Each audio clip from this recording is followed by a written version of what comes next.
Hello student, तो देखने जा रहे हैं नेक्स्ट कैप्सूल। आज का कैप्सूल कैपेसिटर की बीमारी को खत्म कर देगा। मजेदार सेक्शन है, सीआर सर्किट रहेगा कैपेसिटर का, और साथ में इनफाइनाइट लैडर जो बहुत से बच्चे परेशान रहते हैं कैपेसिटर में कैसे करें, तो वो भी यहाँ पर मैंने रखा हुआ है। एक स्फेरिकल कैपेसिटर का बहुत ही जोरदार टाइप वाला सवाल है, वो भी है। तो मजेदार खेल है, ठीक है ना। पहले क्या करना है, कंसेप्ट सीखने हैं, फिर कंसेप्ट के ऊपर जो बेस्ड प्रॉब्लम है वो करने हैं, और फिर आपको पता ही है कि इसके बाद आपने मेरी मास्टर शीट प्रैक्टिस कर लेनी है। कैपेसिटर टाटा बाय बाय, आपको दिक्कत नहीं देगा। चलो स्टार्ट करते हैं आज का खेल। तो कैपेसिटर के अंदर पहले बेसिक कंसेप्ट्स का रिवीजन देखो। एयर कैपेसिटर की कैपेसिटेंस आप जानते ही हो, फॉर्मूला होता है epsilon naught A by D. हम पहले एयर कैपेसिटर पर ही काम करेंगे, बाद में जाकर के डाइलेक्ट्रिक, मल्टीपल डाइलेक्ट्रिक का भी सवाल है, वो भी सिखाऊंगा कैसे करा जाता है। तो पहले हम लोग एयर कैपेसिटर के ऊपर काम करते हैं कि इसमें अगर बैटरी से कनेक्ट किया जाए तो वर्क डन, इन सब के बेसिक फॉर्मूले क्या होते हैं। तो देखो, हमारे पास एक एयर कैपेसिटर है, अनचार्ज था, हमने इसे बैटरी से कनेक्ट किया, ठीक है ना। अब बैटरी से कनेक्ट करने के बाद बैटरी इसको चार्ज देना स्टार्ट करेगी। तो कुछ टाइम बाद आप नोटिस करोगे कि ये कैपेसिटर पूरी तरीके से चार्ज हो चुका है, ठीक है ना, प्लस क्यू, और इधर आ गया माइनस क्यू। अब इस चार्जिंग के प्रोसीजर में आप ये चार्ज अगर निकालना चाहते हो तो बेसिक थ्योरम Q बराबर CV से आप निकाल सकते हो। अब यहां पर आता है कि बैटरी ने अगर कैपेसिटर को चार्ज करा तो how much work is done by battery, कितना स्टोर हुआ, कितना लॉस हुआ, ये सारे खेल है। तो देखो, कभी भी आपको हीट और वर्क के सवाल लगाने हैं तो सबसे पहला काम आप ये करो कि कैपेसिटर के ऊपर बैटरी ने कितना चार्ज ट्रांसफर किया वो निकाल लो। तो हमने चार्ज की वैल्यू निकाल ली CV से। अब आप बैटरी का वर्क डन निकालो। वर्क डन बाय बैटरी होता है बहुत ही simple, charge transferred by battery into potential difference of battery. तो आपने charge transferred into potential difference किया, आपके पास वर्क डन की वैल्यू आ गई।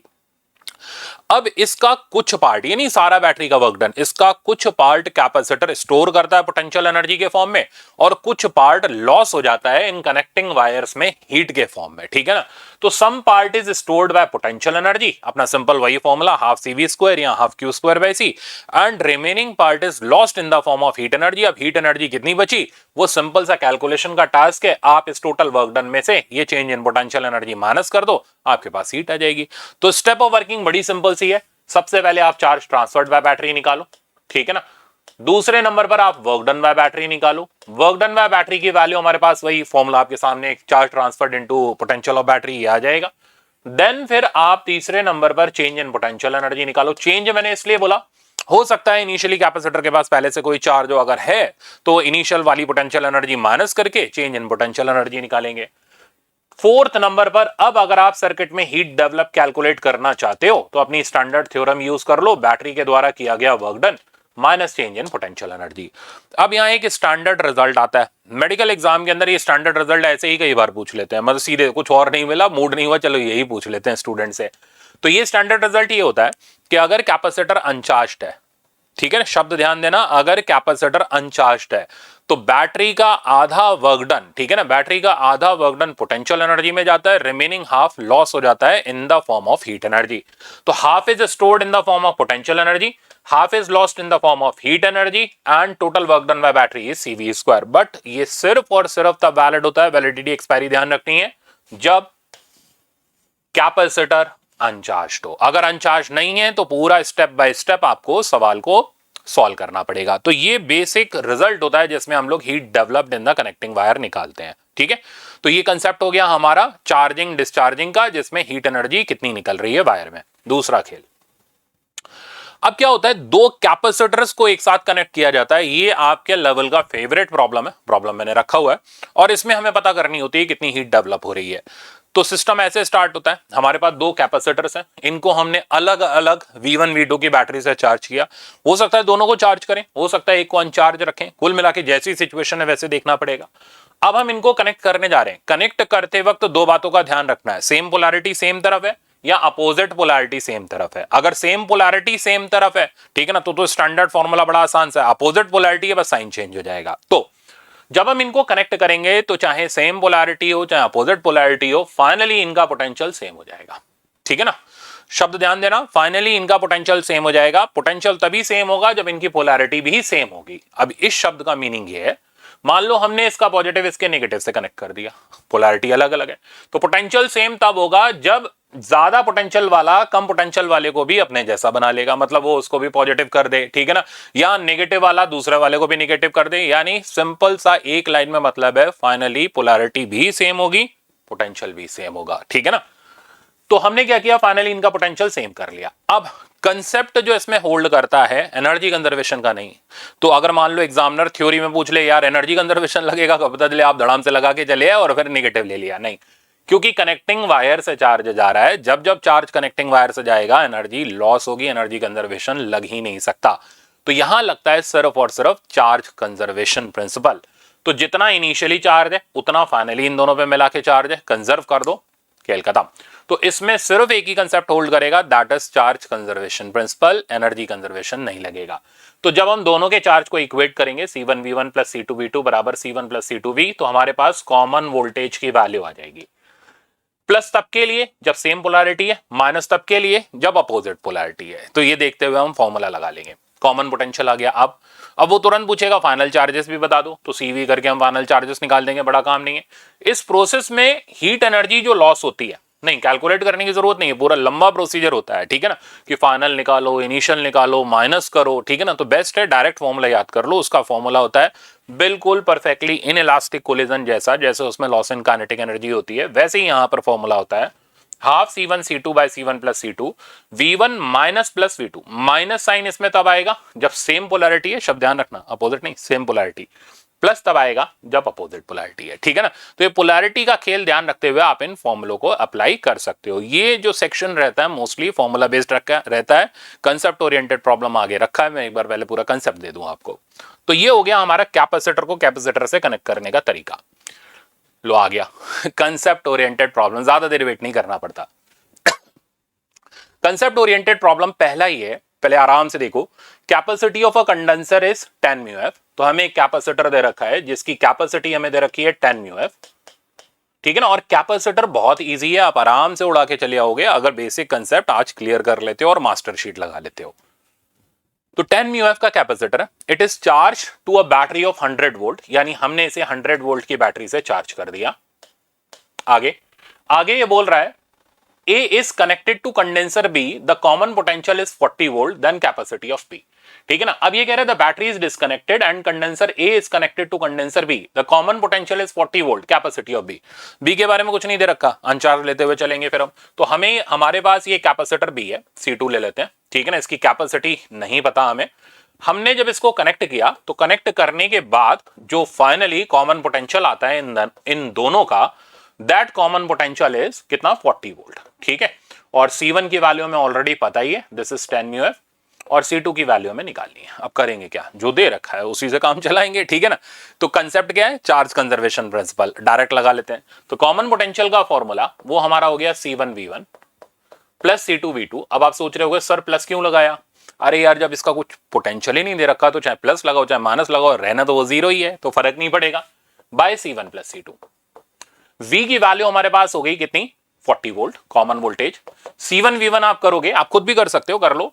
तो C1V1 करोगे तो ये आ जाएगा 1000, C2V2 हमारा 0 हो जाएगा, C1 की वैल्यू हो जाएगी 10, C2 की जगह हमने C ले लिया। अब ये यहां से कैंसिल हुआ और इधर मेरे पास आ गया 25। तो 10 प्लस C बराबर 25, यहां से C का वैल्यू मेरे पास आ गया 15 माइक्रोफैराड। तो दूसरा कैपेसिटर जो था वो 15 माइक्रोफैराड का था।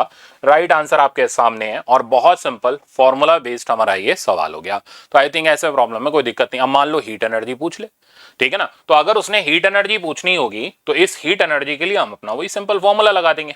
तो हीट एनर्जी की वैल्यू हमारे पास आ गई कैपेसिटेंस निकालने के बाद, ठीक है ना। Formula half C1 C2 bye में C1 plus C2 times V1 minus V2 का होल स्क्वायर, या तो माइनस या प्लस, सेम पोलैरिटी है तो माइनस, अपोजिट है तो प्लस। अब कुछ पोलैरिटी नहीं है दूसरे की तो ये तो बेचारा वैसे ही खत्म हो गया, ठीक है ना। पुट कर लो। तो हाफ C1 C2 हो गया 10 into 15 divided by C1 plus C2 25, V1 minus V2 का होल स्क्वायर। V1 कितना है बेटा 100 माइनस इसका होल स्क्वायर करेंगे तो 10 की पावर 4 आ जाएगा। सिंप्लीफाई कर लो, ये हमारे पास हीट एनर्जी आ जाएगी। यूनिट भी बड़े काम का है। देखो एक माइक्रो कट जाएगा, एक माइक्रो बचेगा, ठीक है ना। अब micro coulomb micro farad into volt square joule होता है, तो आंसर माइक्रो जूल में हमारे पास आ जाएगा। तो आंसर इसका फाइनली आपको देखने को मिलेगा माइक्रो जूल में। हालांकि पूछा नहीं गया बट मैंने अपनी तरफ से बता दिया ताकि आपको इस तरीके के कंसेप्ट ओरिएंटेड प्रॉब्लम्स में दिक्कत नहीं आए, ठीक है ना। तो ये लेवल 1 होता है, हर बच्चे को आना चाहिए, ठीक है ना, बेसिक है, ठीक है ना, आपको सबको सीख के चलना चाहिए, शीट्स में भी मिलेगा आपको। तो ये एक बेसिक लेवल माना जाता है, हर स्टूडेंट इसको जानना चाहिए। नेक्स्ट, हाँ अब देखो मिक्स्ड प्रॉब्लम करने शुरू कर दी आपने। करंट इलेक्ट्रिसिटी में पॉइंट पोटेंशियल सीखा था, ठीक है ना, वही चीज यहां पर आ गई वापस से। इस तरीके का प्रॉब्लम भी आमतौर पे स्टूडेंट को दिक्कत देता है कि हमने क्या किया, ये वायर कनेक्ट कर रखी है, हमने सर्किट को क्लोज किया, कहता बताओ इस वायर से कितना चार्ज फ्लो किया। ऐसे टाइप के सवालों को करने का तरीका बहुत ही सिंपल है। सर्किट को इनिशियली और फाइनली हम एनालिसिस उसकी करेंगे। तो सुनो, ये कह रहे charge flowing through the cell on closing the key, तो वायर से नहीं पूछ रहा, सेल से बता दो भैया कितना चार्ज निकला। तो आप सर्किट को इनिशियली सिंप्लीफाई करो। तो बिफोर क्लोजिंग ये तीनों पैरेलल में, कैपेसिटेंस उम्मीद है आपको पैरेलल सीरीज का फॉर्मूला पता होगा, पैरेलल में डायरेक्ट जोड़ते हैं, सीरीज में 1 बाय करके जोड़ते हैं, रेजिस्टेंस क्या उल्टा। तो इनिशियली डायग्राम मेरे पास आ गया, ये तीनों पैरेलल में हो गए, 3C, ये C और इधर बैटरी आ गई, ठीक है ना। कुल मिलाकर के C इक्विवेलेंट की इनिशियल वैल्यू मेरे पास आ गई 3C डिवाइडेड बाय 4। तो इनिशियल चार्ज मेरे पास आ गया जो बैटरी से चला, ठीक है ना, Q1, that charge is 3CV divided by 4। अब जैसे ही आप इसको क्लोज कर देंगे ये पूरा सर्किट शॉर्ट सर्किट हो जाएगा, हट जाएगा पूरे सर्किट डायग्राम से। तो फाइनल डायग्राम जो मेरे सामने आएगा उसमें सिर्फ और सिर्फ C आएगा। ये पूरा का पूरा सर्किट डायग्राम इधर से गायब हो गया, चार्ज वायर के थ्रू होकर के चला गया। ये मैं कंसेप्ट सिखा रहा हूं इसलिए इतनी डिटेल दे रहा हूं आपको।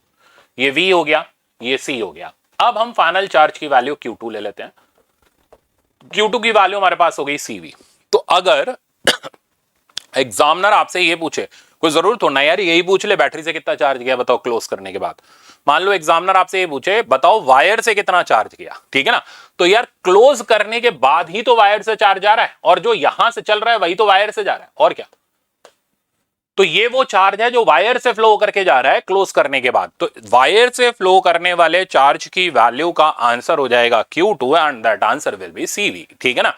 पर बैटरी से कितना चार्ज फ्लो किया है स्विच के क्लोज करने के बाद, वो निकालने का तरीका हमारा रहेगा कि बैटरी से फाइनली जा रहा है CV, इनिशियली जा रहा था कितना 3CV बाय 4।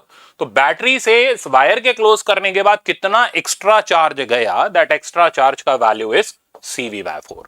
तो CV बाय 4 हमारा इसका आंसर आएगा। तो राइट आंसर इसमें हो गया हमारा फर्स्ट वाला। तो बहुत से स्टूडेंट इसी चक्कर में कंफ्यूज रहते हैं कि उनको पता ही नहीं चलता कि किस वक्त कौन सा कंसेप्ट लगाना है। तो बैटरी से कितना एक्स्ट्रा चार्ज निकला वो निकालने का तरीका फाइनल माइनस इनिशियल। वायर से कितना गया तो देख लो, वायर से पहले तो कुछ नहीं जा रहा था, बाद में कितना गया वो तो पूरा का पूरा Q2 गया। तो वायर वाला चार्ज हमारे पास Q2 आ गया। काफी इंपॉर्टेंट वैरायटी मानी जाती है, मेरे ख्याल से आपको आराम से आ गई होगी। चलते हैं नेक्स्ट प्रॉब्लम पर। नेक्स्ट देखो, इसको बोलते हैं प्लेट पोटेंशियल। पॉइंट पोटेंशियल आपने सीख लिया, उसका कंसेप्ट अभी आपने जस्ट देखा। अब उसी पर बेस्ड है हमारा प्लेट पोटेंशियल, और आपको प्लेट पोटेंशियल पर बेस्ड आपको मैच द कॉलम दिखेगा अपनी मास्टर शीट के अंदर, जो मैंने रखा है इसलिए कि कैसा भी प्लेट पोटेंशियल आ जाए आप उड़ा के चले आओ। तो देखो प्लेट पोटेंशियल टाइप के सवालों को करने का तरीका क्या है। इसमें ये दे रखा है कि प्लेटों के बीच का सेपरेशन D है, एरिया जो दे रखा है S दे रखा है, सेपरेशन की वैल्यू S से बहुत कम दे रखी है। मतलब हम इसे एक क्लोज्ड पैरेलल प्लेट कैपेसिटर ले सकते हैं जिसकी capacitance epsilon naught A by D है, ठीक है। अब ये 4 प्लेट है, हमें दोनों की कैपेसिटेंस निकालनी है। तो कभी भी प्लेट पोटेंशियल लगा रहे हो शीट में जब लगाओगे तो इसी तरीके से लगाना, प्लेट की नंबरिंग कर लो 1 2 3 4। अब ये हर एक प्लेट एक कैपेसिटर को कंट्रीब्यूट करेगी। तो कितनी प्लेटें हैं 4, ठीक है ना, और कितने कैपेसिटर बन गए 1 2 2 3 3 4 यानी 3। तो जितनी प्लेटें होंगी उससे एक कम कैपेसिटर बनेंगे, यानी 4 प्लेट है तो 3 कैपेसिटर, 10 प्लेट है 9 कैपेसिटर, n प्लेट है n-1 कैपेसिटर। अगली स्टेप होगी जितने कैपेसिटर बने उनको एक बार लाइन में लगा दो, ठीक है। बहुत ध्यान से सीखना, इस स्टेप में कंफ्यूज नहीं होना। तो 3 कैपेसिटर बने, तीनों को लाइन से लगा दिया, नंबरिंग वापस से कर लो 1 2। अब ये जो 2 है ये ऊपर भी शेयर्ड है नीचे भी शेयर्ड है, तो ये वापस से 2 3 बनेगा। तो यहीं पर गड़बड़ हो जाती है स्टूडेंट की, ये 1 2 सीधे 3 4 कर दिया और फिर ढूंढते नंबर कहां गए, ठीक है ना। तो 1 2 2 3 3 4, तो जितनी प्लेटें हैं उतनी प्लेट पर भी खत्म होगा, ठीक है ना। जो ऐसा नहीं कर पाते उनका यहाँ तो बाद में खत्म हो जाता है, पहले ही खत्म हो जाता है, पेट्रोल ही खत्म हो जाता है बेचारों का। अब यहां पर ये 1 वाली प्लेट 3 वाली प्लेट से वायर से कनेक्टेड है, तो वायर लगाओ। ए नंबर लिखा हुआ है 2 पर, तो 2 पर ए लिखा। बी नंबर लिखा हुआ है 4 पर, तो 4 पर बी लिखा। बन गया हमारा पूरा सर्किट। अब क्या दिख रहा है कि वायर कनेक्टेड है, और क्या सिखाया हुआ है, जहां से जहां वायर कनेक्टेड होगी वहां का पोटेंशियल सेम होगा। इसका नाम एक्स कर लो, इसका नाम एक्स कर लो। अब सर्किट रीअरेंज करते हैं, एक तरफ ए, फिर एक्स और फिर बी। अब सारे कैपेसिटर जो जहां लगा है उसको वहां लगा दो। ये लगा हुआ है हमारा एक्स से ए के बीच में, तो हमने इसे यहां लगा दिया, नाम इसका भी सी डाल देते हैं। ये हमारा लगा हुआ है ए से एक्स के बीच में फिर से, तो इसके पैरेलल में आ गया एक और सी। ये हमारा लगा हुआ है एक्स से बी के बीच में, ये यहां लगा दिया सी। अब तो बहुत आसान है, ठीक है ना। तो ये हो गया 2C, और 2C और C सीरीज में, तो 2C/3 हो गया। तो C इक्विवेलेंट फर्स्ट आंसर में आ गया 2/3 ऑफ C, यानी 2/3 of epsilon not area A/D। तो आई थिंक आपको ये वाला प्लेट पोटेंशियल आराम से आ गया। शीट में आप गड़बड़ मत कर देना, हर चीज मैं आपको सिखा रहा हूं। नेक्स्ट, वापस से नंबरिंग करते हैं। तो प्लेट्स की नंबरिंग तो वही चल रही है 1 2 3 4, ठीक है ना। हमने उठा करके 3 कैपेसिटर लाइन से लगा लिए, फर्स्ट, सेकंड एंड थर्ड। वापस से रीनंबर कर लिया 1 2 2 3 3 4। अब वायर गौर करो, वायर 1 से 4 के बीच में लगी है, 1 से 4 के बीच में वायर लगा दी। ए वाला 2 पर है, यहां 2 डाल दिया, और यहां ए डाल दिया, यहां पर बी डाल दिया। अब इसका नाम एक्स, इसका नाम एक्स। तो सेम प्रोसीजर है, ठीक है ना। प्लेट पोटेंशियल आगे चल के पॉइंट पोटेंशियल ही बन जाता है। अब एक तरफ ए, फिर एक्स और फिर बी। अब कैपेसिटेंस को लगाते जाओ, ये ए से एक्स के बीच में सी, ये ए से बी के बीच में सी, ठीक है ना। ये बी से एक्स के बीच में फिर से सी। अब सर्किट सिंप्लीफाई कर लो। अब ये दोनों पहले सीरीज में आ रहे हैं, तो ये बन गया हमारा C/2, और ये इसके साथ पैरेलल में आ रहा है, पैरेलल में ऐड कर देंगे तो C/2 प्लस C यानी 3C/2। तो C इक्विवेलेंट इसमें आ गया हमारे पास 3C/2, C का वैल्यू डाल दो, तो 3/2 एप्सिलॉन नॉट A/D। तो मेरे ख्याल से अब जिन बच्चों के बेसिक्स कमजोर थे कि पॉइंट पोटेंशियल वाले सवालों को कैसे करते हैं, अब वो उड़ा के रख सकते हैं। पॉइंट पोटेंशियल वाले और प्लेट पोटेंशियल वाले सवाल दोनों ही टाइप के प्रॉब्लम में कोई दिक्कत नहीं आएगी। चलते हैं नेक्स्ट पर। नेक्स्ट आ गई, देखो लैडर आपका वेट कर रही थी। आप यहां ऐसा बोला जाए, आप लैडर का वेट कर रहे थे कि कब लैडर का हमें शॉर्टकट मिलेगा। तो सुनो, लैडर का शॉर्टकट मैंने आपको फिजिक्स कैप्सूल करंट इलेक्ट्रिसिटी वाले में दिया था, और मेरे ख्याल से शीट में भी आपको मिल गए थे, मजे आ गए होंगे सीख करके, ठीक है ना। अब उसमें जो करंट इलेक्ट्रिसिटी में लैडर थी, उसके इक्विवेलेंट रेजिस्टेंस का हमारे पास वहां जुगाड़ भी था कि जो रेजिस्टेंस आएगा इन तीनों से कम आएगा। कैपेसिटेंस में जुगाड़ नहीं है, कैपेसिटेंस में एक्यूरेट ही आता है, ठीक है ना। क्यों? क्योंकि कैपेसिटेंस सीरीज में जुड़ते नहीं है, वो 1 बाय करके जुड़ते हैं, इसलिए कोई जुगाड़ नहीं है। अब देखो आर इक्विवेलेंट का formula R1 plus R3/2 bracket 1 plus root under 1 plus 4R2 divided by R2 plus R3। सही है, ये था पूरा का पूरा हमारा फाइनल रिजल्ट। आपको कोई सर ये तो रेजिस्टेंस का था, कैपेसिटर में क्यों लिख रहे हो? तो जुगाड़ बड़ा सिंपल है, रेजिस्टेंस और कैपेसिटेंस उल्टे पुल्टे होते हैं, ठीक है ना। तो जब आप कैपेसिटेंस का सवाल सॉल्व करोगे तो आर की जगह बस 1/C से रिप्लेस कर देना। जैसे यहां पर आप चेक करो, हर किसी की जो कैपेसिटी है वो 1 दे रखी है, ठीक है ना। तो R1 की जगह मैं रिप्लेस करूंगा 1/C1 से, विच इज 1। कितना आसान। R3 की जगह भी मैं रिप्लेस करूंगा 1/C3 से, विच इज ऑल्सो 1। R2 की जगह 1/C2 से, विच इज ऑल्सो 1। अब एक बात का ख्याल रखना, R इक्विवेलेंट भी रिप्लेस होगा 1/C इक्विवेलेंट से। तो आप यहां से C इक्विवेलेंट नहीं निकालोगे, ये गड़बड़ हो जाती है शॉर्टकट के बाद, जो ज्यादा होशियार होते हैं 1/C इक्विवेलेंट निकालोगे, फिर उल्टा करके उसको C इक्विवेलेंट देना पड़ेगा। अब पुट करो, तो 1/C इक्विवेलेंट इक्वल्स टू, बस यहां तो डेटा डाल दो, 1 और 1 2 हो गया, 2/2 यानी ये 1 हो गया, bracket 1 plus root 1 plus 4। R2 की जगह हमने डाल दिया, बेसिकली डालना तो मैं 1 ही है, डिवाइडेड बाय 1 प्लस 1 बिकम्स 2। कितना खेल आसान है। तो 1/C इक्विवेलेंट इक्वल्स टू, ये 1 तो हटा दो, मल्टीप्लाई में कोई उसका वैसे भी वहां पे अस्तित्व नहीं है, तो ये हमारे पास आ गया 3। अब C इक्विवेलेंट नहीं आया, 1/C इक्विवेलेंट आया, तो यहां से C इक्विवेलेंट का वैल्यू आ गया 1/√3 प्लस 1। आंसर चेक करते हैं, तो डिनोमिनेटर में √3 प्लस 1 नहीं है, रैशनलाइज करना पड़ेगा, ठीक है ना। ये आप 8-9 क्लास में सीखते हो। √3 माइनस 1, √3 माइनस 1 ऊपर नीचे मल्टीप्लाई कर दिया, नीचे a minus B, a plus B से बन गया 3 माइनस 1 यानी 2, तो √3 माइनस 1 डिवाइडेड बाय 2, ये इसका C इक्विवेलेंट है। अब आंसर दूर से चमक के दिख रहा है, राइट आंसर हो गया हमारा थर्ड वाला, है ना, मजेदार। तो मेरे ख्याल से अब आप कैपेसिटर की लैडर भी आराम से चढ़ सकते हो बिना किसी दिक्कत के। जुगाड़ गया है, आर को 1/c से रिप्लेस कर देना, दैट्स इट, ठीक है ना। अब जैसे मान लो यहां रेजिस्टेंस नहीं था तो हम आर को 0 डालते थे, तो सी को इन्फिनिटी डालेंगे, ठीक है ना। तो अब जैसे यहां पर कैपेसिटेंस नहीं है तो R3 की जगह 1/C3 आ गया, C3 इन्फिनिटी डाला, 1/इन्फिनिटी 0 हो गया, यानी कुल मिलाकर के R3 0 हो गया, ये बात हो गई, ठीक है ना। तो आप उस तरीके से इसको मैनेज कर सकते हो। नेक्स्ट, तो नेक्स्ट देखो अब हमारे पास है स्फेरिकल कैपेसिटर, डायरेक्ट है, पर इसका मजेदार सवाल है जो मैंने रखा है आपके लिए। फिलहाल पहले स्फेरिकल कैपेसिटर का एक बार हम लोग कंसेप्ट रिवाइज कर लेते हैं। देखो, दो प्लेट का स्फेरिकल कैपेसिटर है, तो ये जो अपने अंदर एनर्जी स्टोर करेगा यहां से यहां के बीच में, एनर्जी स्टोर्ड का फॉर्मूला हो जाएगा half CV²। Capacitance spherical capacitor की डायरेक्ट आप याद रख सकते हो 4πε0R1R2/R2-R1। अब यहां एक दो पंगे होते हैं, वो भी बता दूं। अब मान लो सिंगल प्लेट का कैपेसिटर है तो कुछ खास नहीं है, बाहर वाली प्लेट को आप इन्फिनिटी डाल दो, 4πε0R बचेगा। मान लो अर्थ को एज अ कैपेसिटर वो कहे तो 4πε0R में R रेडियस ऑफ अर्थ का काम करेगा। अब यहां पर अगर हम बाहर वाले शेल की अर्थिंग कर देते हैं तो फॉर्मूले में कोई फर्क नहीं पड़ता, ये दो प्लेट का ही कैपेसिटर रहता है। बट अगर हम अंदर वाली प्लेट की अर्थिंग कर दें तो ऐसे में फाइनल प्लेट इनफाइनाइट पर मानी जाती है, और यहां पर हम दो कैपेसिटर डील करते हुए चलेंगे। एक की कैपेसिटेंस हो जाएगी 4πε0R1R2/R2-R1, दूसरा इसके साथ पैरेलल में माना जाएगा विच विल बी 4πε0R2। तो ये कुल मिलाकर के अर्थिंग के ऊपर डायरेक्ट डायग्राम बना के दे दिया, आपसे फॉर्मूला पूछ लिया, आपको मास्टर शीट में भी मिलेंगे इस तरीके के, तो आप आराम से कर सकते हो, कोई दिक्कत नहीं आएगी, डायरेक्ट फॉर्मूला बेस्ड होता है। जो बढ़िया सा सवाल मैंने आपके लिए रखा है वो ये देखो, ये कह रहे capacitance of isolated spherical capacitor increases to n times if it is enclosed by earth concentric conducting spherical shell then ratio of radii. पहले मतलब समझो, हमें एक आइसोलेटेड कैपेसिटर दे रखा था, ठीक है, रेडियस हम इसका R1 ले लेते हैं। अब हमने इसे सराउंड करती हुई एक कोसेंट्रिक और अर्थ करी हुई एक शेल लगा दी, ठीक है ना।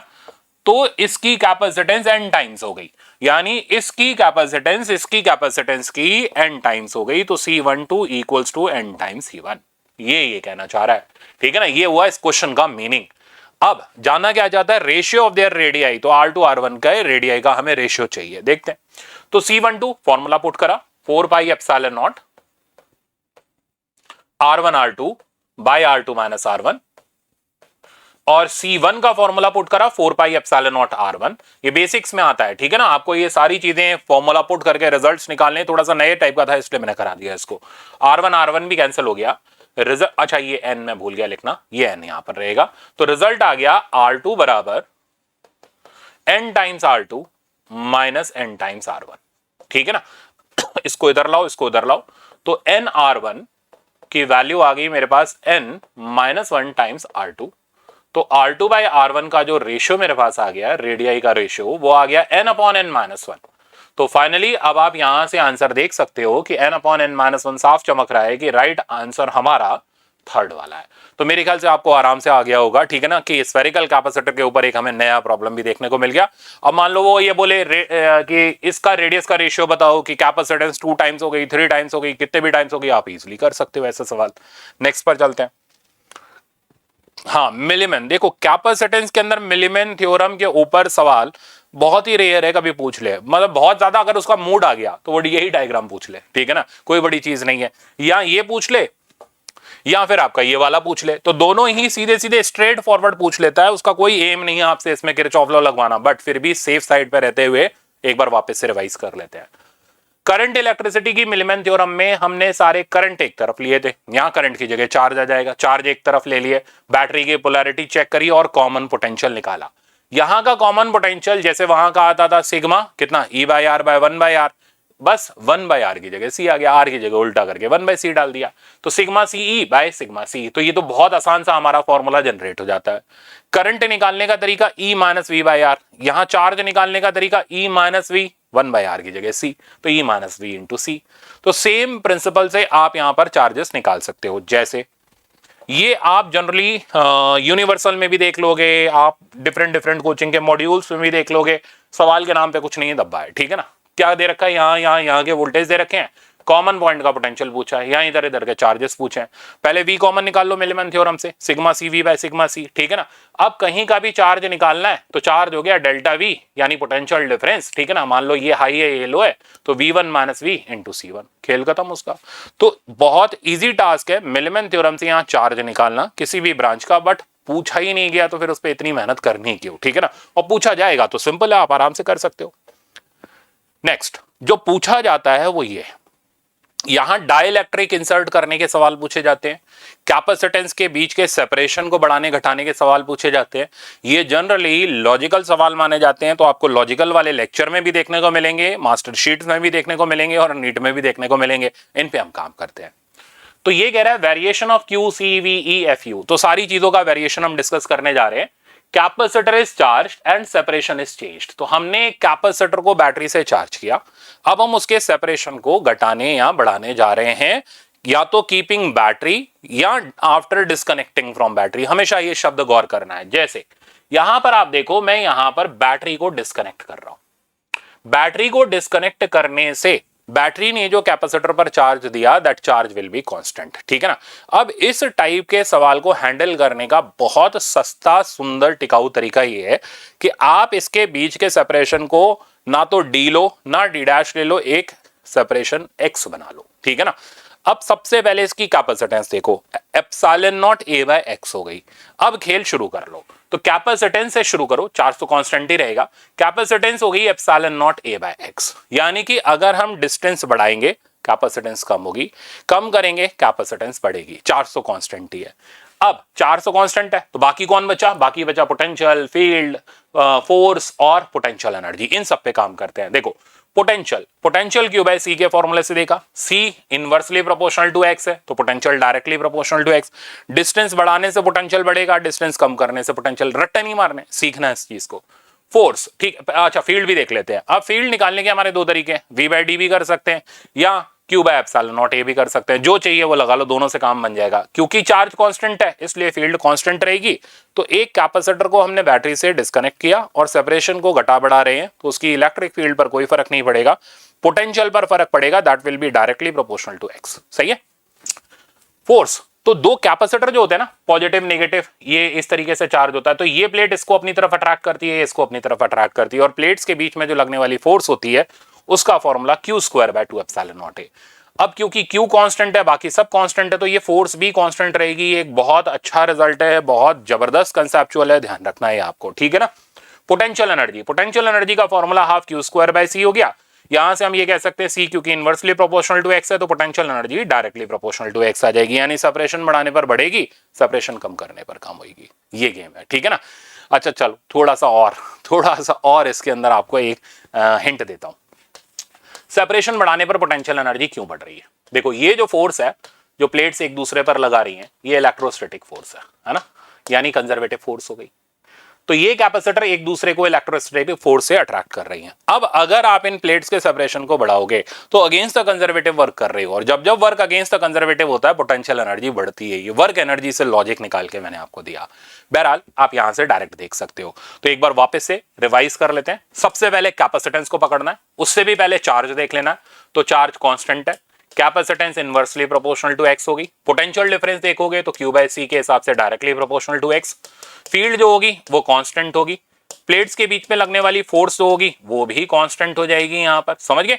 और लास्ट में potential energy half Q square by C से देखेंगे, ठीक है, तो ये डायरेक्टली प्रोपोर्शनल टू एक्स आ जाएगी, यानी ये भी इंक्रीज करेगी। तो ये खेल बड़े इंटरेस्टिंग है, इसमें सवाल भी बहुत मजेदार बनते हैं। अब मेन सवाल पर आते हैं।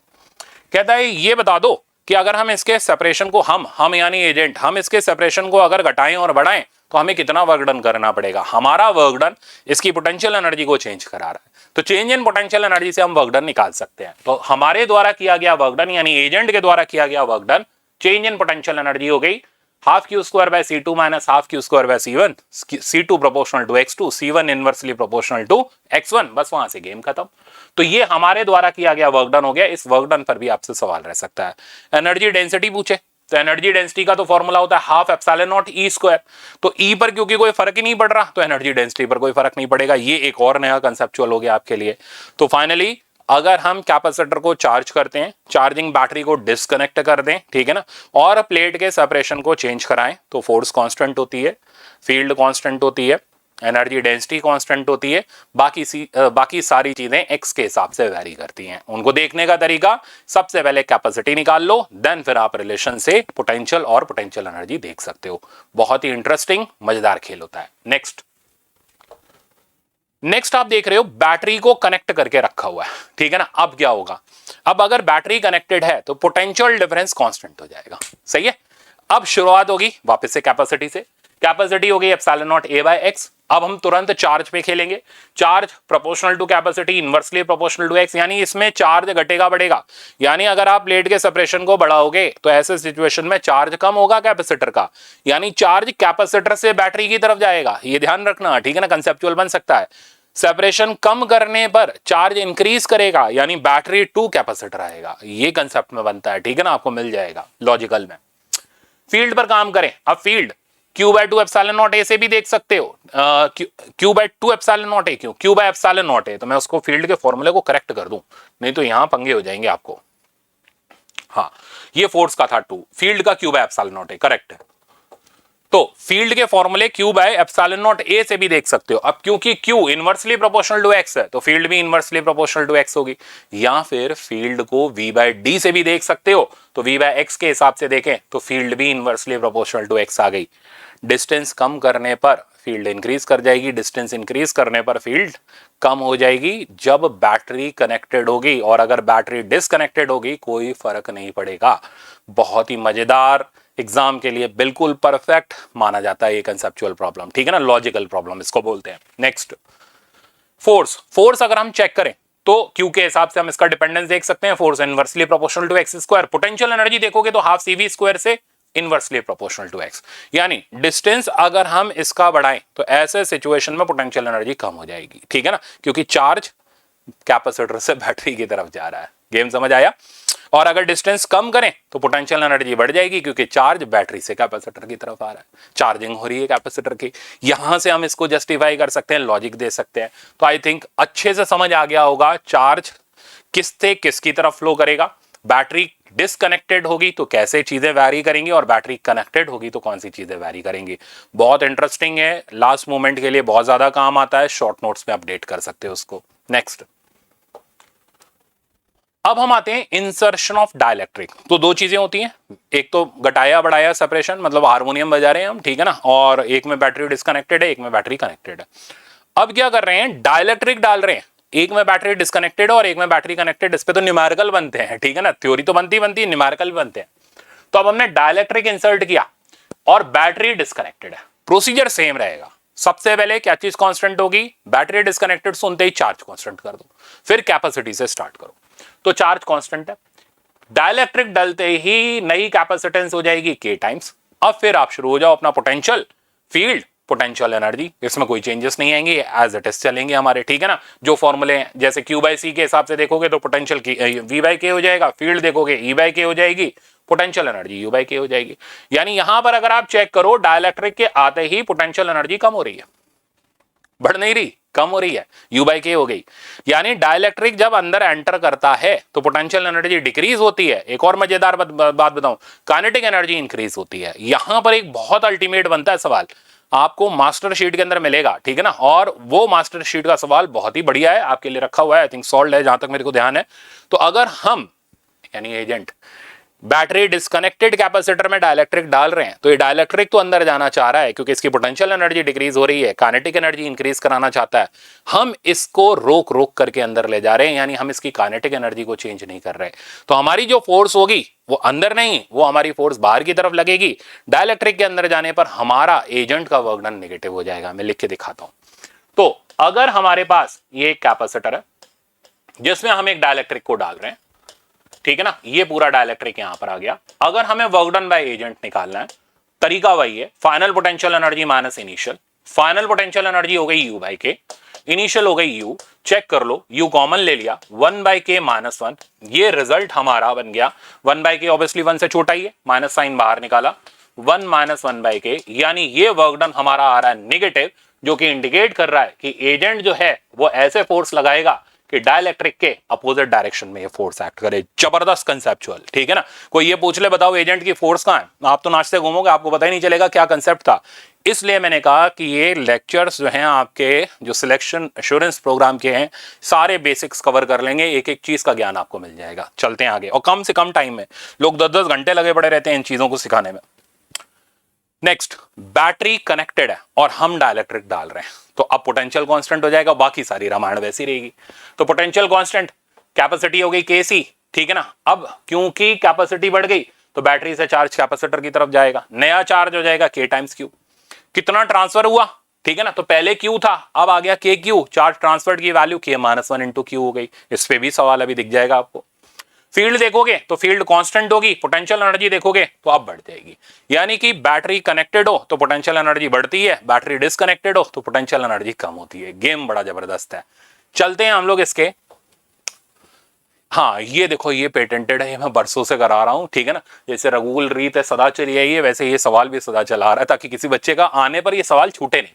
अब इस एग्जाम्पल में खेलिए, ये कैपेसिटर की प्लेट थी, यानी हमने एक कैपेसिटर को चार्ज किया और बैटरी डिस्कनेक्ट कर दी,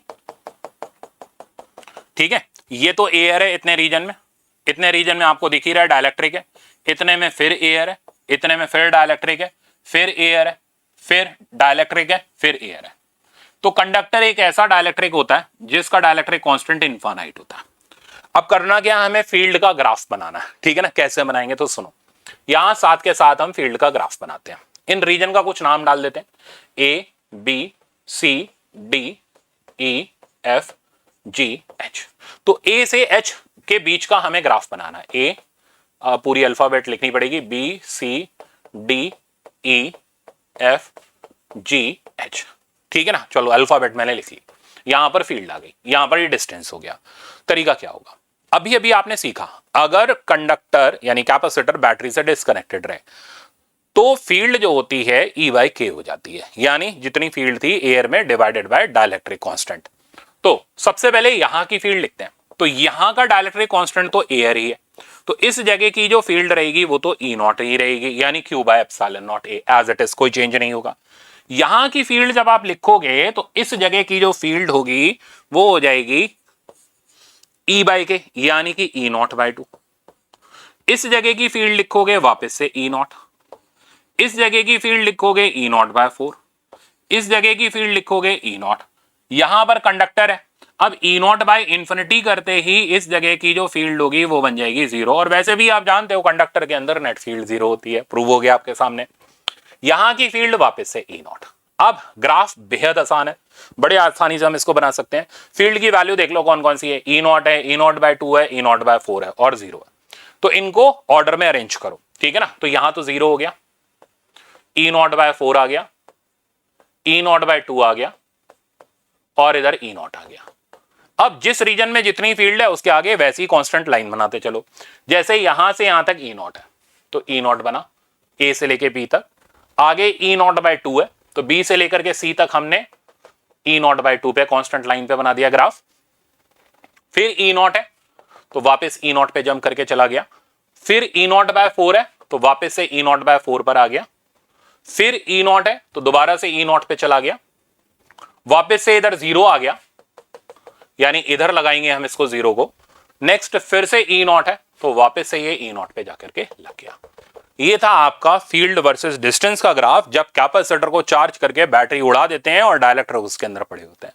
उड़ा दोगे अब, मेरे ख्याल से अब दिक्कत नहीं आएगी। चलते हैं आगे। तो एक एक चीज का रिवीजन है, ठीक है ना, चाहे वो कैसी भी हो, छोटी हो बड़ी हो, बेसिक फॉर्मूला हो, कंसेप्ट ओरिएंटेड प्रॉब्लम हो, हर चीज जो एग्जाम के लिए जरूरी है सब मिलेगी आपको, और बाकी फिर प्रैक्टिस का खेल है। तो ये कह रहा है parallel plate capacitor has a area of each plate A, separation is D, it is charge to potential V and disconnected. तो भाई हमें यहां पर इन्विटेशन मिल चुका है, बैटरी इज डिस्कनेक्टेड, ठीक है ना, चार्ज कांस्टेंट हो जाएगा। एरिया ए है, सेपरेशन डी है।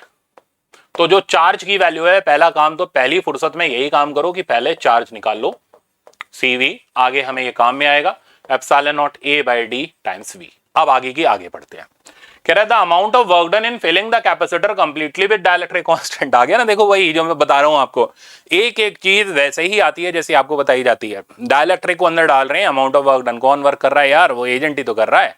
तो वर्क डन की वैल्यू हो जाएगी चेंज इन पोटेंशियल एनर्जी, तो ये वर्क डन आ जाएगा final potential energy minus initial, ठीक है ना। फाइनल पोटेंशियल एनर्जी हो जाएगी यू बाई के, इनिशियल हो जाएगी यू, निगेटिव आएगी, ठीक है ना, माइनस हम बाहर निकाल लेते हैं, यू 1 माइनस 1 बाई के।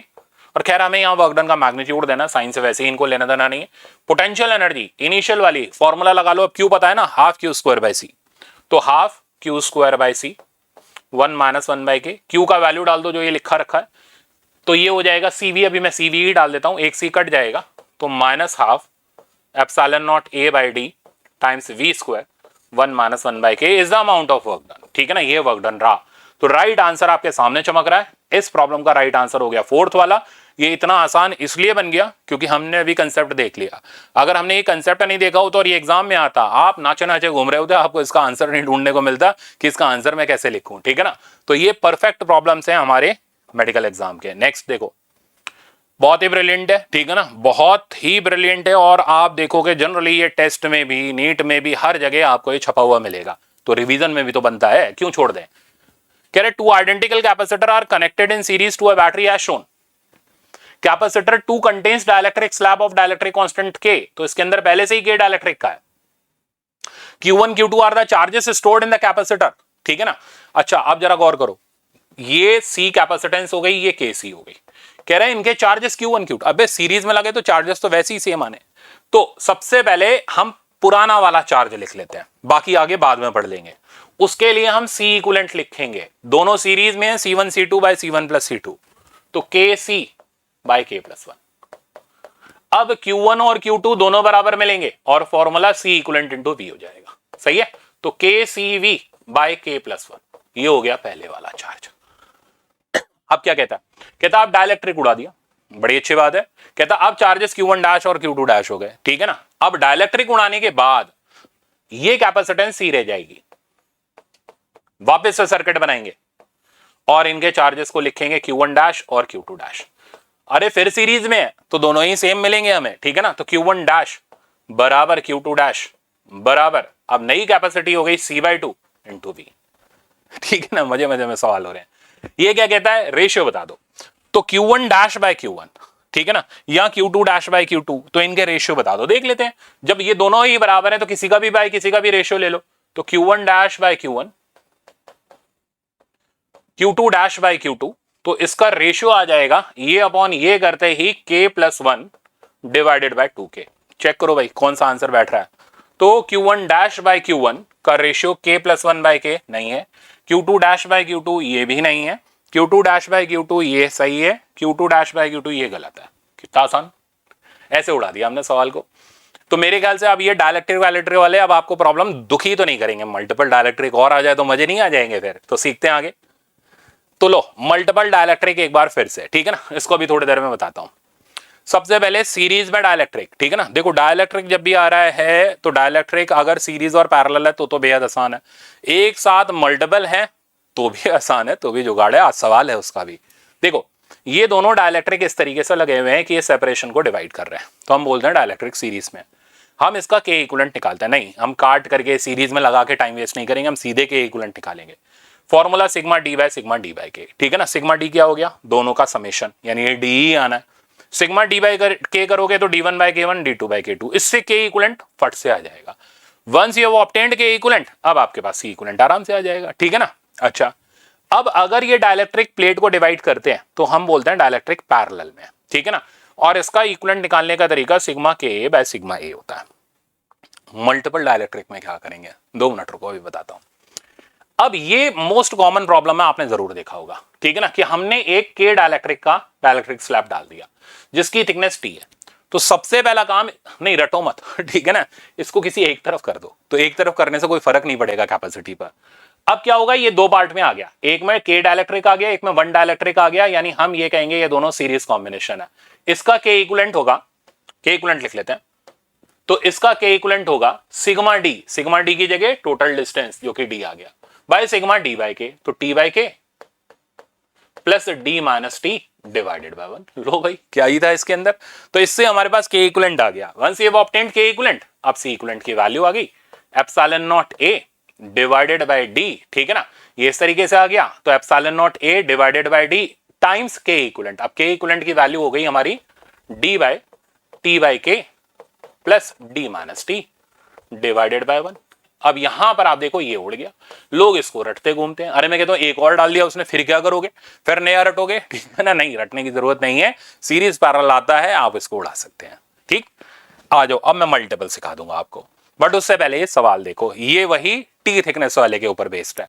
क्या कह रहा है, parallel plate capacitor of capacity 5 mu, plate separation 6, connected to battery 1 volt and is charged. ठीक है भाई, तो इसने ये कहानी रची है कि एक बैटरी है 1 वोल्ट की, इससे हमने 6 सेंटीमीटर डिस्टेंस प्लेट सेपरेशन दे रखा है और 5 म्यू एफ कैपेसिटी का कैपेसिटर दे रखा है, इससे कनेक्ट किया और इसको चार्ज किया। बड़ी अच्छी बात है, ठीक है ना, बहुत अच्छी बात है, चार्ज किया तो चार्ज इसके पास आ गया। अब करना क्या है वो देखें, कह रहे हैं अब डाइलेक्ट्रिक है जिसका डाइलेक्ट्रिक कांस्टेंट 4 है, थिकनेस 4 सेंटीमीटर है, डाइलेक्ट्रिक भी 4 है, थिकनेस भी 4 है, is introduced the additional charge that flows into the capacitor from the battery। कितना और एडिशनल चार्ज, तो पहले पुराना चार्ज, तो इनिशियल चार्ज की वैल्यू हो गई CV, C हो गया 5, V हो गया 1, तो 5 माइक्रोकूलम।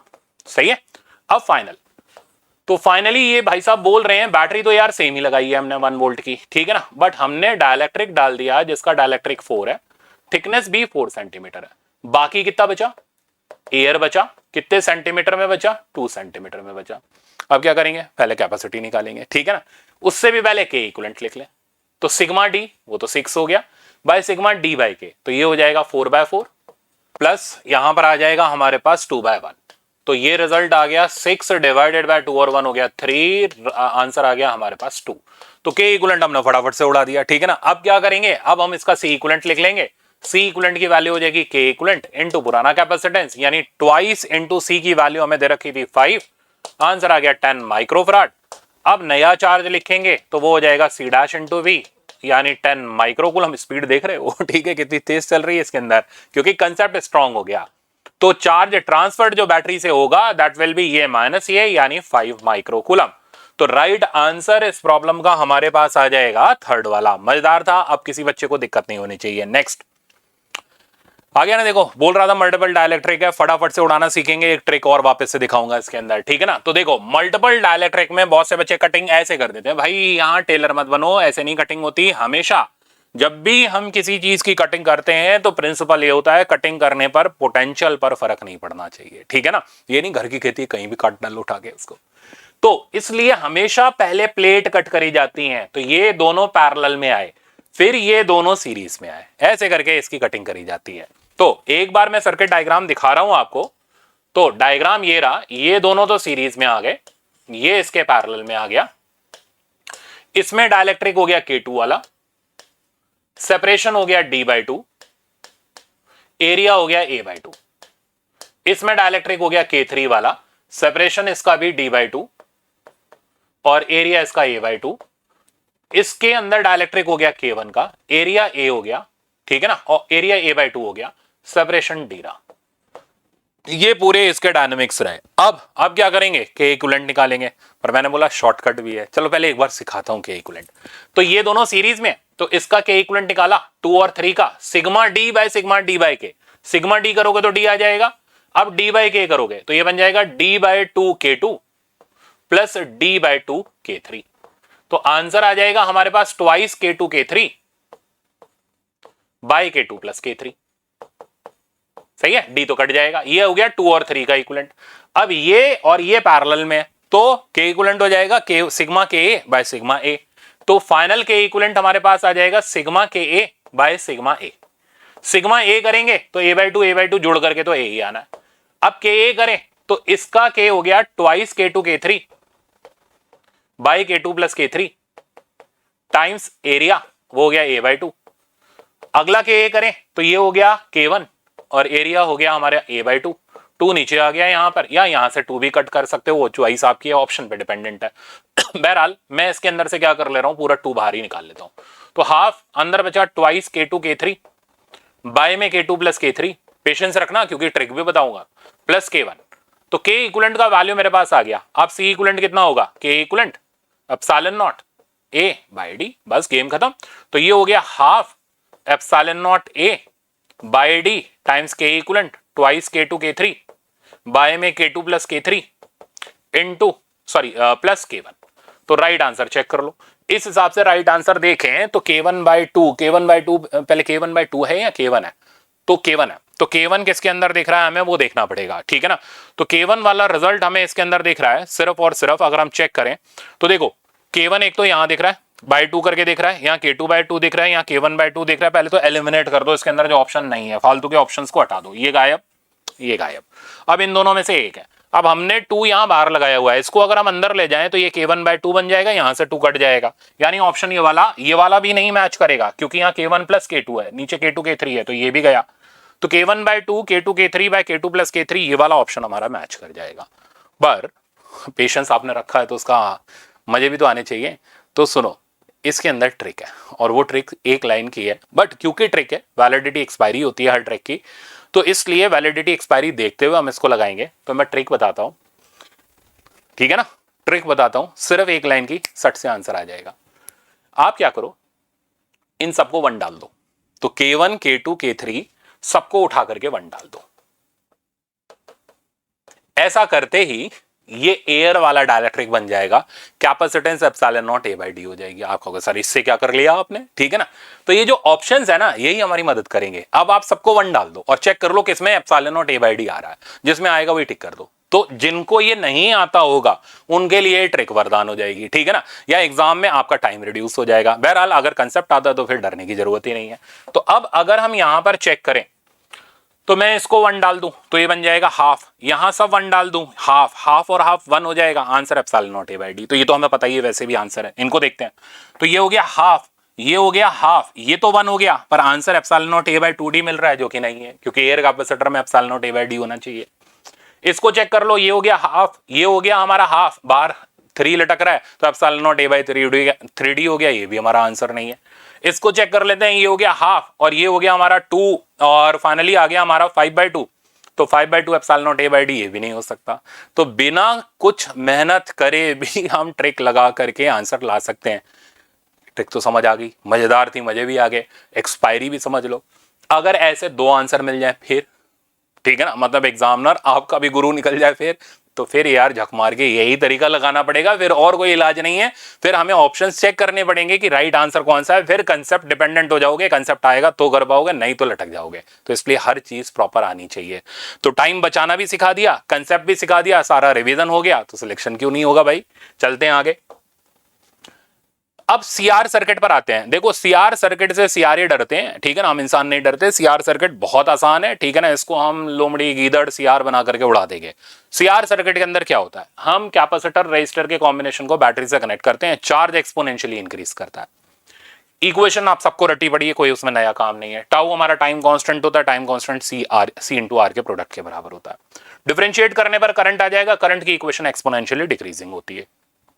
जो भी इक्वेशन, चलो अब एक जनरलाइज स्टेटमेंट बोल रहा हूं, जो भी इक्वेशन एक्सपोनेंशियली डिक्रीजिंग होगी, यहां नहीं कहीं पर भी एक्सपोनेंशियली डिक्रीजिंग होगी, उसके लॉग का टाइम के साथ ग्राफ बनाओगे, डिक्रीजिंग स्ट्रेट लाइन ग्राफ मिलेगा हमेशा, ठीक है ना।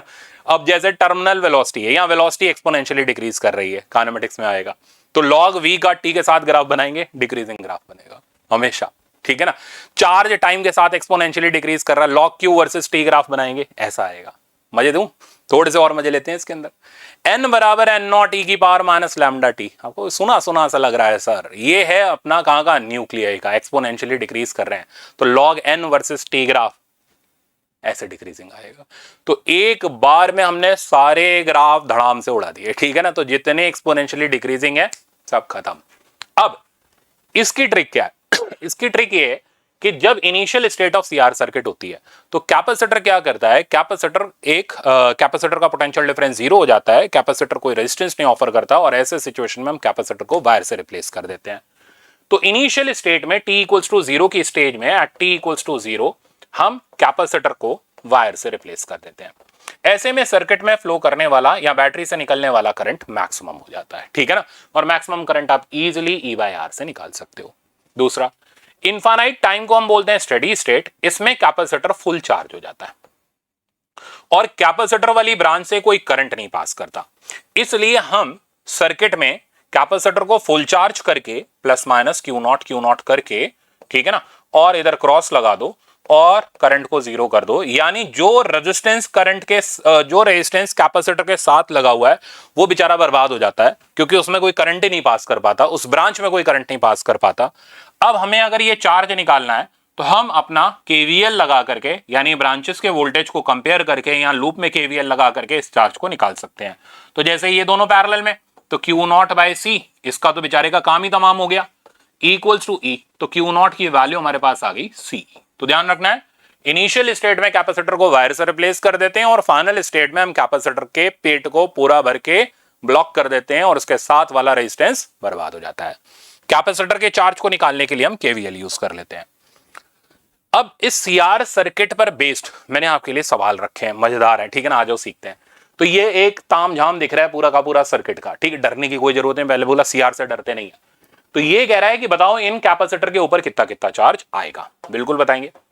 तो जरा गौर करो, बैटरी आपने लगा रखी है, स्टेडी स्टेट का चार्ज बताना है, जहां जहां कैपेसिटर है पेट भरो, रास्ता काट दो। तो इसका पेट फुल भरा, चार्ज Q नॉट दिखाया, ये सीरीज में तो चार्ज सेम दिखाओगे आप Q नॉट, ठीक है ना, रास्ता ब्लॉक कर दो, इधर रास्ता ब्लॉक कर दो, ये बेचारा बर्बाद हो गया, ठीक है ना, इसकी ऐसी तैसी हो गई, कोई करंट ही नहीं निकल रहा है इसमें। सिमिलरली सेम कैपेसिटर है, इसलिए सेम चार्ज लिख रहे हैं, अगर अलग अलग होते, मान लो इधर 4 μF का लगा होता तो चार्ज Q डैश मान लेते, Q2 मान लेते, कुछ ऐसा कर देते। तो Q नॉट करा, ये बर्बाद हो गया बेचारा, ठीक है ना, कोई करंट इसमें से पास नहीं कर रहा। अब चेक करेंगे सर्किट में करंट पास कर रहा है या नहीं कर रहा, अगर वो नहीं करा पाए आप बर्बाद हो जाओगे, ठीक है ना, तो ये ध्यान रखना है यहाँ पे। तो पता चले ज्यादा जोश में आ गए इसके अंदर, हाँ रेजिस्टेंस बर्बाद हो गए, और खुद ही पता चले करंट नहीं फ्लो करा पा रहे, आंसर ही नहीं आ रहे अगलों के। तो यहां से बैटरी से करंट निकला, इधर नहीं जाएगा, ये रेजिस्टेंस से करंट होता हुआ आएगा, क्योंकि इसके पास कोई कैपेसिटर नहीं लगा हुआ है।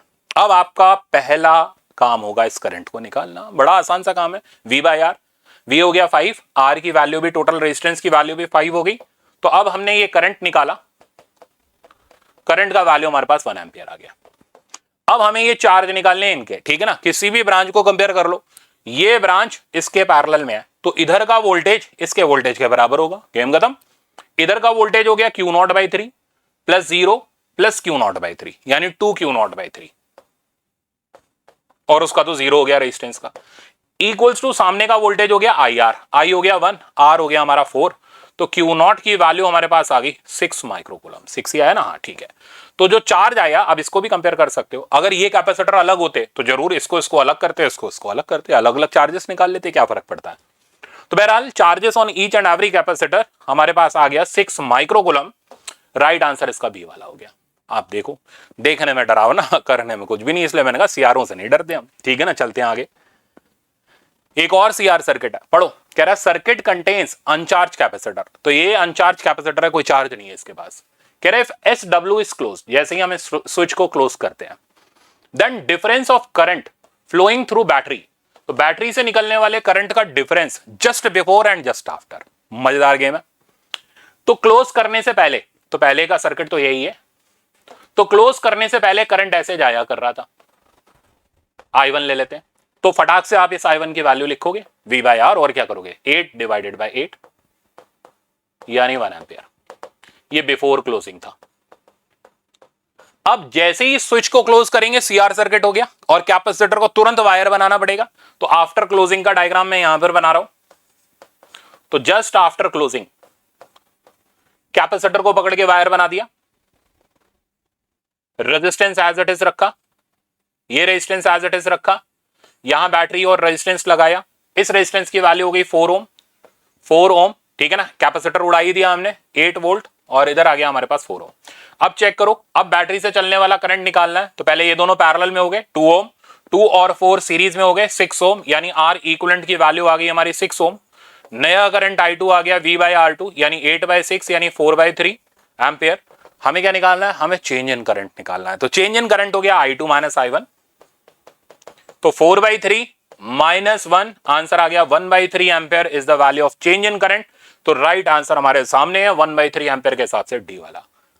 डरते नहीं है भाई, अगर एक बार कंसेप्ट हो जाए ना तैयार, तो फिर डर नहीं लगता, फिर आप उड़ा सकते हो इनको, कोई दिक्कत नहीं है। तो कैपेसिटर का एक एक पोर्शन हमने कवर कर डाला, ठीक है ना। क्या क्या क्या हम लोगों ने कैपेसिटर के अंदर वर्क डन के प्रॉब्लम देख लिए, एनर्जी स्टोर्ड के प्रॉब्लम देख लिए, ए टू जेड हमने सारी चीजें कर ली कैपेसिटर की, डाइलेक्ट्रिक की चीर फाड़ कर ली। मेरे ख्याल से अब आपको कोई दिक्कत नहीं आएगी। बेसिक कंसेप्ट अब आपके कैपेसिटर के अंदर तगड़े हो गए। अब क्या करना है, नोट्स रिवाइज करने हैं, प्रॉब्लम प्रैक्टिस करने हैं केटीएस के नोट्स से जो आपको दे रखे हैं, और मास्टर शीट कैपेसिटर की लगा लो, तो कैपेसिटर को फिर दोबारा देखना नहीं पड़ेगा, एग्जाम में छप्पर फाड़ के नंबर लाओगे। अब हम इसी तरीके से नेक्स्ट कैप्सूल के अंदर धज्जियां उड़ाएंगे इलेक्ट्रोस्टैटिक पार्ट 1 की, जिसके अंदर आपका कूलम्स लॉ और इलेक्ट्रिक फील्ड रहेगा। Thank you so much.